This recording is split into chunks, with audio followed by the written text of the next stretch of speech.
यदि तपाईँ शिक्षक वा निजामती कर्मचारी हुनुहुन्छ र तपाईँको निवृत्तिभरण अधिकार पत्र अर्थात् पेन्सन पट्टा हरायो, च्यातियो वा कामै नलाग्ने गरी बिग्रियो भने अब आत्तिनु पर्दैन।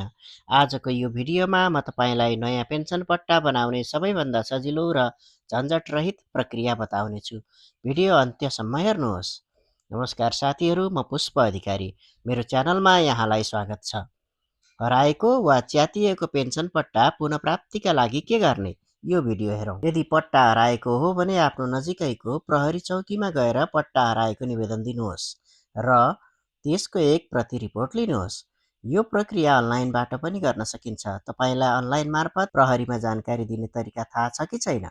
यदि छैन भने तल कमेन्टमा नयाँ भिडियो भनेर लेख्नुहोस्, म त्यसको पनि भिडियो लिएर आउनेछु। तपाईँले जुन कार्यालयबाट अवकाश पाउनुभएको हो, जस्तै विद्यालय वा सरकारी कार्यालय, त्यहाँ गएर पट्टा हराएको वा बिग्रिएको बेहोरा खुलाई नयाँ बनाउनका लागि सिफारिस पत्र लिनुहोस्। तपाईँले निवृत्तिभरण व्यवस्थापन कार्यालय पिपिओ ताहाचल जाँदा यी कागजातहरू साथमा लिएर जानुपर्ने हुन्छ। 1. प्रहरी रिपोर्टको सकल प्रति। 2. सम्बन्धित कार्यालयको सिफारिस पत्र। 3. तपाईँको नागरिकताको प्रतिलिपि। 4. तपाईँको पट्टा च्यातिएको छ भने सोही च्यातिएको पट्टा।